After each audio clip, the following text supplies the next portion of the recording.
आप सुनेंगे मुंशी प्रेमचंद द्वारा लिखित कहानी क्षमा। मुसलमानों को स्पेन देश पर राज्य करते कई शताब्दियां बीत चुकी थी। कालिसाओं की जगह मस्जिदें बनती जाती थी। घंटों की जगह अजान की आवाजें सुनाई देती थी।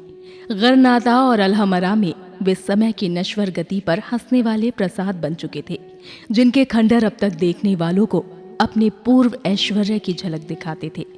ईसाइयों के गणमान्य स्त्री और पुरुष मसीह की शरण छोड़कर इस्लामी भ्रातृत्व में सम्मिलित होते जाते थे, और आज तक इतिहासकारों को ये आश्चर्य है कि ईसाइयों का ये निशान वहां क्यों कर बाकी रहा। जो ईसाई नेता अब तक मुसलमानों के सामने सिर न झुकाते थे और अपने देश में स्वराज्य स्थापित करने का स्वप्न देख रहे थे, उनमें एक सौदागर दाऊद भी था। दाऊद विद्वान और साहसी था। वो अपने इलाके में इस्लाम को कदम न जमाने देता था। दीन और निर्धन ईसाई विद्रोही देश के अन्य प्रांतों से आकर उसके शरणागत होते थे, और वो बड़ी उदारता से उनका पालन पोषण करता था। मुसलमान दाऊद से सशंक रहते थे। वे धर्म बल से उस पर विजय न पाकर उसे अस्त्र बल से परास्त करना चाहते थे, पर दाऊद कभी उनका सामना न करता।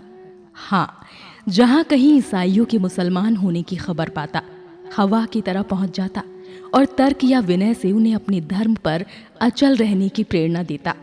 अंत में मुसलमानों ने चारों तरफ से घेर कर उसे गिरफ्तार करने की तैयारी की। सेनाओं ने उसके इलाके को घेर लिया। दाऊद को प्राण रक्षा के लिए अपने संबंधियों के साथ भागना पड़ा। वो घर से भागकर गरनाता में आया, जहां उन दिनों इस्लामी राजधानी थी। वहां सबसे अलग रहकर वो अच्छे दिनों की प्रतीक्षा में जीवन व्यतीत करने लगा। मुसलमानों के गुप्तचर उसका पता लगाने के लिए बहुत सिर मारते थे। उसे पकड़ लाने के लिए बड़े बड़े इनामों की विज्ञप्ति निकाली जाती थी, पर दाऊद की टोह न मिलती थी। एक दिन एकांतवास से उकताकर दाऊद गरनाता के एक बाग में सैर करने चला गया। संध्या हो गई थी। मुसलमान नीची अबाएं पहने, बड़े बड़े अमामे सिर पर बांधे, कमर से तलवार लटकाए रबीशों में टहल रहे थे। स्त्रियां सफेद बुर्के ओढ़े, जरी की जूतियां पहने बेंचों और कुर्सियों पर बैठी हुई थी। दाऊद सबसे अलग हरी हरी घास पर लेटा हुआ सोच रहा था कि वो दिन कब आएगा जब हमारी जन्मभूमि इन अत्याचारियों के पंजे से छूटेगी।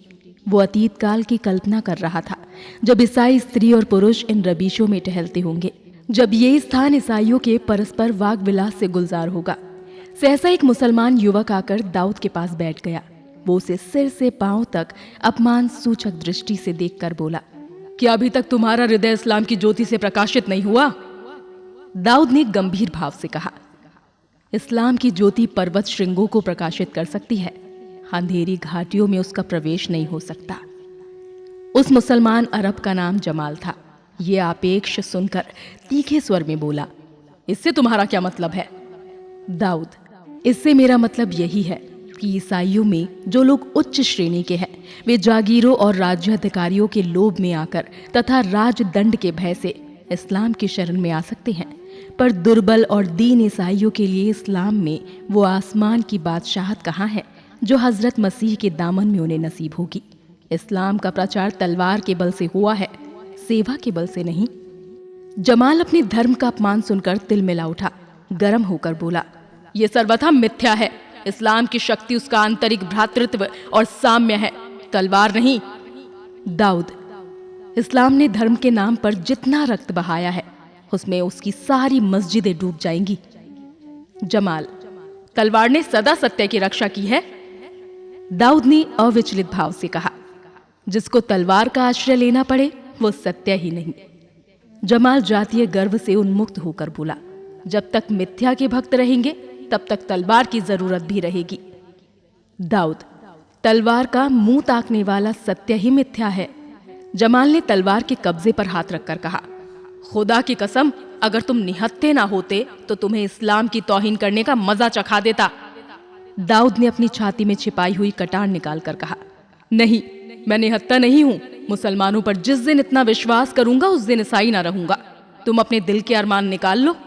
दोनों ने तलवारें खींच ली और एक दूसरे पर टूट पड़े। अरब की भारी तलवार ईसाई की हल्की कटार के सामने शिथिल हो गई। एक सर्प की भांति फन से चोट करती थी, दूसरी नागिन की भांति उठती थी। लहरों की भांति लपकती थी, दूसरी जल की मछलियों की भांति चमकती थी। दोनों योद्धाओं में कुछ देर तक चोटें होती रही। सहसा एक बार नागिन उछलकर अरब के अंतःस्थल पर जा पहुंची। वो भूमि पर गिर पड़ा। जमाल के गिरते ही चारों तरफ से लोग दौड़ पड़े। वे दाऊद को घेरने की चेष्टा करने लगे। दाऊद ने देखा लोग तलवारें लिए दौड़े चले आ रहे हैं। प्राण लेकर भागा, पर जिधर जाता था सामने बाग की दीवार रास्ता रोक लेती थी। दीवारें ऊंची थी, उसे फांदना मुश्किल था। ये जीवन और मृत्यु का संग्राम था। कहीं शरण की आशा ना थी, कहीं छिपने का स्थान ना था। उधर अरबों की रक्त पिपासा प्रतिक्षण तीव्र होती जाती थी। ये केवल एक अपराधी को दंड देने की चेष्टा ना थी, जातीय अपमान का बदला था। एक विजित ईसाई की ये हिम्मत कि अब अरब पर हाथ उठाए, ऐसा अनर्थ। जिस तरह पीछा करने वाले कुत्तों के सामने गिलहरी इधर उधर दौड़ती है, किसी वृक्ष पर चढ़ने की बार बार चेष्टा करती है, पर हाथ पांव फूल जाने के कारण बार बार गिर पड़ती है, वही दशा दाऊद की थी। दौड़ते दौड़ते उसका दम फूल गया, पैर मन भारी हो गए थे। कई बार जी में आया इन सब पर टूट पड़े और जितने महंगे प्राण बिक सके उतने महंगे बेचे, पर शत्रु की संख्या देखकर हतोत्साह हो जाता था। लेना दौड़ना पकड़ना का शोर मचा हुआ था। कभी कभी पीछा करने वाले इतने निकट आ जाते थे कि मालूम होता था अब संग्राम का अंत हुआ। वो तलवार पड़ी, पर पैरों की एक ही गति, एक कावा एक कन्नी उसे खून की प्यासी तलवार से बार बार बचा लेती थी। दाऊद को अब इस संग्राम में खिलाड़ियों का सा आनंद आने लगा। ये निश्चय था कि उसके प्राण नहीं बच सकते। मुसलमान दया करना नहीं जानते, इसीलिए उसे अपने दांव पेच में मजा आ रहा था। किसी बार से बचकर उसे अब इसकी खुशी ना होती थी कि उसके प्राण बच गए, बल्कि इसका आनंद होता था कि उसके कातिल को कैसा जिच किया। सहसा उसे अपनी दाहिनी ओर बाग की दीवार कुछ नीची नजर आई। ये देखते ही उसके पैरों में एक नई शक्ति का संचार हो गया। धमनियों में नया रक्त दौड़ने लगा। वो हिरन की तरह उस तरफ दौड़ा और एक छलांग में बाग के उस पार पहुंच गया। जिंदगी और मौत में सिर्फ एक कदम का फासला था। पीछे मृत्यु थी और आगे जीवन का विस्तृत क्षेत्र। जहां तक दृष्टि जाती थी झाड़ियां ही झाड़ियां नजर आती थी। जमीन पथरीली थी, कहीं ऊंची कहीं नीची, जगह जगह पत्थर की शिलाएं पड़ी हुई थी। दाऊद एक शिला के नीचे छिपकर बैठ गया। दम भर में पीछा करने वाले भी वहां आ पहुंचे और इधर उधर झाड़ियों में, वृक्षों पर, गड्ढों में, शिलाओं के नीचे तलाश करने लगे। एक अरब उस चट्टान पर आकर खड़ा हो गया जिसके नीचे दाऊद छिपा हुआ था। दाऊद का कलेजा धक धक करने लगा। अब जान गई। अरब ने जरा नीचे तो झांका और प्राणों का अंत हुआ। संयोग, केवल संयोग पर अब उसका जीवन निर्भर था। दाऊद ने सांस रोक ली, सन्नाटा खींच लिया। एक निगाह पर उसकी जिंदगी का फैसला था। जिंदगी और मौत में कितना सामिप्य है, मगर अरबों को इतना अवकाश कहाँ है कि वे सावधान होकर शिला के नीचे देखते। वहां तो हत्यारे को पकड़ने की जल्दी थी। दाऊद के सिर से बला टल गई। वो इधर उधर ताक झांक करते हुए आगे बढ़ गए। अंधेरा हो गया। आकाश में तारागण निकल आए और तारों के साथ दाऊद भी शिला के नीचे से निकला। लेकिन देखा, उस समय भी चारों तरफ हलचल मची हुई है। शत्रुओं का दल मशाले लिए झाड़ियों में घूम रहा है, नाकों पर भी पहरा है। कहीं निकल भागने का रास्ता नहीं है। दाऊद एक वृक्ष के नीचे खड़ा होकर सोचने लगा कि अब क्यों कर जान बचे। उसे अपनी जान की वैसी परवाह ना थी। वो जीवन के सुख दुख सब भोग चुका था। अगर उसे जीवन की लालसा थी तो केवल यही देखने के लिए कि संग्राम का अंत क्या होगा। मेरे देशवासी हतोत्साह हो जाएंगे या अदम्य धैर्य के साथ संग्राम क्षेत्र में अटल रहेंगे। जब रात अधिक बीत गई और शत्रुओं की घातक चेष्टा कुछ कम न होती दिख पड़ी, तो दाऊद खुदा का नाम लेकर झाड़ियों से निकला और दबे पांव वृक्षों की आड़ में आदमियों की नजर बचाता हुआ एक तरफ को चला। वो इन झाड़ियों से निकलकर बस्ती में पहुंच जाना चाहता था। निर्जरता किसी की आड़ नहीं कर सकती। बस्ती का जनबाहुल्य स्वयं आड़ है। कुछ दूर तक तो दाऊद के मार्ग में कोई बाधा न उपस्थित हुई। वन के वृक्षों ने उसकी रक्षा की, किंतु जब वो असमतल भूमि से निकलकर समतल भूमि पर आया तो एक अरब की निगाह उस पर पड़ गई। उसने ललकारा, दाऊद भागा, कातिल भागा जाता है। ये आवाज हवा में एक ही बार गूंजी और क्षण भर में चारों तरफ से अरबों ने उसका पीछा किया। सामने बहुत दूर तक आदमी का नामो निशान न था। बहुत दूर पर एक धुंधला सा दीपक टिमटिमा रहा था। किसी तरह वहां तक पहुंच जाऊं। वो उस दीपक की ओर इतनी तेजी से दौड़ा जा रहा था मानो वहां पहुंचते ही अभय पा जाएगा। आशा उसे उड़ाए लिए जाती थी। अरबों का समूह पीछे छूट गया। मशालों की ज्योति निष्प्रभ हो गई। केवल तारागण उसके साथ दौड़े चले आते थे। अंत को वो आशा में दीपक के सामने आ पहुंचा। एक छोटा सा फूस का मकान था। एक बूढ़ा अरब जमीन पर बैठा हुआ रेहल पर कुरान रखे उसी दीपक के मंद प्रकाश में पड़ रहा था। दाऊद आगे ना जा सका। उसकी हिम्मत ने जवाब दे दिया। वो वहीं शिथिल होकर गिर पड़ा। रास्ते की थकान घर पर पहुंचने पर ही मालूम होती है। अरब ने उठकर कहा, तू कौन है? दाऊद, एक गरीब ईसाई, मुसीबत में फंस गया हूं। अब आप ही शरण दे तो मेरे प्राण बच सकते हैं। अरब, खुदा पाक तेरी मदद करेगा। तुम पर क्या मुसीबत पड़ी है? दाऊद, डरता हूं कहीं कह दूं तो आप भी मेरे खून के प्यासे ना हो जाएं। अरब, अब तू मेरी शरण में आ गया तो तुझे मुझसे कोई शंका नहीं होनी चाहिए। हम मुसलमान हैं। जिसे एक बार अपनी शरण में ले लेते हैं उसकी जिंदगी भर रक्षा करते हैं। दाऊद, मैंने एक मुसलमान युवक की हत्या कर डाली है। वृद्ध अरब का मुख क्रोध से विकृत हो गया। बोला, उसका नाम? दाऊद, उसका नाम जलाल था। अरब सिर पकड़कर वहीं बैठ गया। उसकी आंखें सुर्ख हो गई। गर्दन की नसें तन गई। मुख पर अलौकिक तेजस्वी की आभा दिखाई दी। नथुने फड़कने लगे।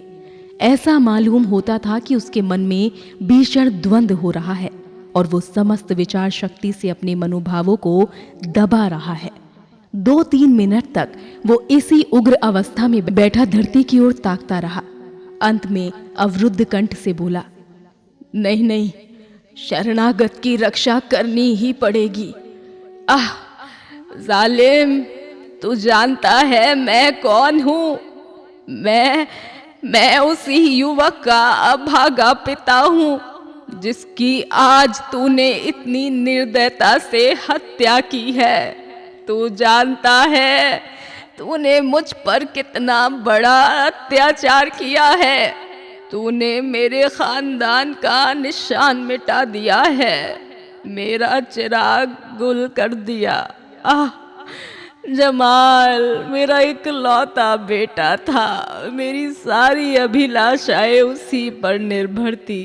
वो मेरी आंखों का उजाला, मुझ अंधे का सहारा, मेरे जीवन का आधार, मेरी जर्जर शरीर का प्राण। अभी उसे कब्र की गोद में लिटा आया हूँ।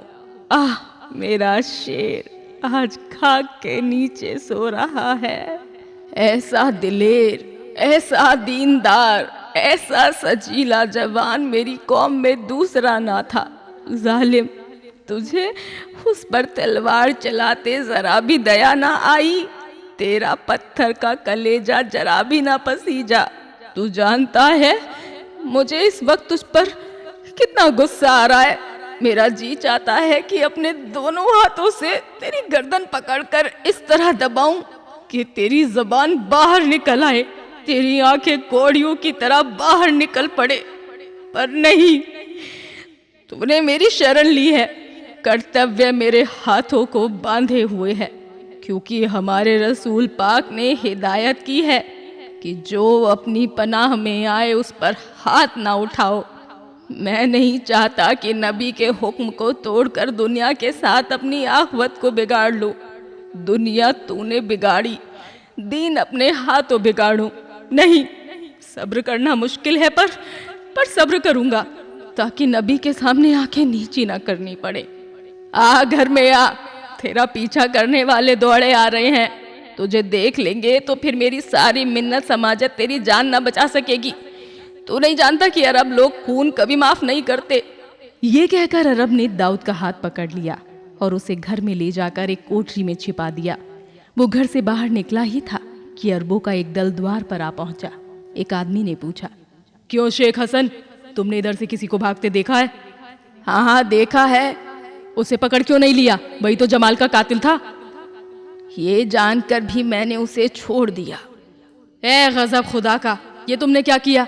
जमाल हिसाब के दिन हमारा दामन पकड़ेगा तो हम क्या जवाब देंगे? तुम कह देना कि तेरे बाप ने तेरे कातिल को माफ कर दिया। अरब ने कभी कातिल का खून माफ नहीं किया। ये तुम्हारी जिम्मेदारी है, मैं उसे अपने सिर क्यों लूं? अरबों ने शेख हसन से ज्यादा हुज्जत ना की, कातिल की तलाश में दौड़े। शेख हसन फिर चटाई पर बैठकर कुरान पढ़ने लगा, लेकिन उसका मन पढ़ने में न लगता था। शत्रु से बदला लेने की प्रवृत्ति अरबों की प्रवृत्ति में बदधूमल होती है। खून का बदला खून था, उसके लिए खून की नदियां बह जाती थी। कबीले के कबीले मर मिटते थे, शहर के शहर वीरान हो जाते थे। उस प्रवृत्ति पर विजय पाना शेख हसन को असाध्य सा प्रतीत हो रहा था। बार बार प्यारे पुत्र की सूरत उसकी आंखों के सामने फिरने लगती थी। बार बार उसके मन में प्रबल उत्तेजना होती थी कि चलकर दाऊद के खून से अपने क्रोध की आग बुझाऊं। अरब वीर होते थे, काटना मारना उनके लिए कोई असाधारण बात ना थी। मरने वालों के लिए वे आंसुओं की कुछ बूंदें बहाकर फिर अपने काम में प्रवृत्त हो जाते थे। वे मृत व्यक्ति की स्मृति को केवल उसी दशा में जीवित रखते थे जब उसके खून का बदला लेना होता था। अंत को शेख हसन अधीर हो उठा। उसको भय हुआ कि अब मैं अपने ऊपर काबू नहीं रख सकता। उसने तलवार म्यान से निकाल ली और दबे पांव उस कोठरी के द्वार पर आकर खड़ा हो गया जिसमें दाऊद छिपा हुआ था। तलवार को दामन में छिपाकर उसने धीरे से द्वार खोला। दाऊद टहल रहा था। बूढ़े अरब का रौद्र रूप देखकर दाऊद उसके मनोवेग को ताड़ गया। उसे बूढ़े से सहानुभूति हो गई। उसने सोचा, ये धर्म का दोष नहीं, जाति का दोष नहीं। मेरे पुत्र की किसी ने हत्या की होती तो कदाचित मैं भी उसके खून का प्यासा हो जाता। यही मानव प्रकृति है। अरब ने कहा, दाऊद, तुम्हें मालूम है बेटे की मौत का कितना गम होता है? दाऊद, इसका अनुभव तो नहीं पर अनुमान कर सकता हूं। अगर मेरी जान से आपके गम का एक हिस्सा भी मिट सके तो लीजिए, ये सिर हाजिर है। मैं इसे शौक से आपकी नजर करता हूं। आपने दाऊद का नाम सुना होगा? अरब, क्या पीटर का बेटा? दाऊद, जी हाँ, मैं वही बदनसीब दाऊद हूँ। मैं केवल अपने बेटे का घातक ही नहीं, इस्लाम का दुश्मन हूँ। मेरी जान लेकर आप जमाल के खून का बदला ही ना लेंगे, बल्कि अपनी जाति और धर्म की सच्ची सेवा भी करेंगे। शेख हसन ने गंभीर भाव से कहा, दाऊद, मैंने तुम्हें माफ किया। मैं जानता हूँ मुसलमानों के हाथ ईसाइयों को बहुत तकलीफें पहुंची हैं। मुसलमानों ने उन पर बड़े बड़े अत्याचार किए हैं, उनकी स्वाधीनता हर ली है, लेकिन ये इस्लाम का नहीं, मुसलमानों का कसूर है। विजय गर्व ने मुसलमानों की मति हर ली है। हमारे पाक नबी ने ये शिक्षा नहीं दी थी जिस पर आज हम चल रहे हैं। ये स्वयं क्षमा और दया का सर्वोच्च आदर्श है। मैं इस्लाम के नाम को बट्टा ना लगाऊंगा। मेरी ऊँटनी ले लो और रातों रात जहां तक भागा जाए भागो, कहीं एक क्षण के लिए भी ना ठहरना। अरबों को तुम्हारी बू भी मिल गई ना तो तुम्हारी जान की खैरियत नहीं। जाओ, तुम्हें खुदाए पाक घर पहुंचाए। बूढ़े शेख हसन और उसके बेटे जमाल के लिए खुदा से दुआ किया करना बस। दाऊद खैरियत से घर पहुंच गया, किंतु अब वो दाऊद ना था जो इस्लाम को जड़ से खोदकर फेंक देना चाहता था। उसके विचारों में गहरा परिवर्तन हो गया था। अब वो मुसलमानों का आदर करता और इस्लाम का नाम इज्जत से लेता था। तो ये थी कहानी क्षमा। आपको ये कहानी कैसी लगी नीचे कमेंट सेक्शन में लिखकर ज़रूर बताएं, और ऐसी और भी कहानियाँ सुनने के लिए हमारे चैनल को लाइक, शेयर, सब्सक्राइब करना ना भूलें और सुनते रहें स्टोरियन लफ्ज़ों के हमसफ़र।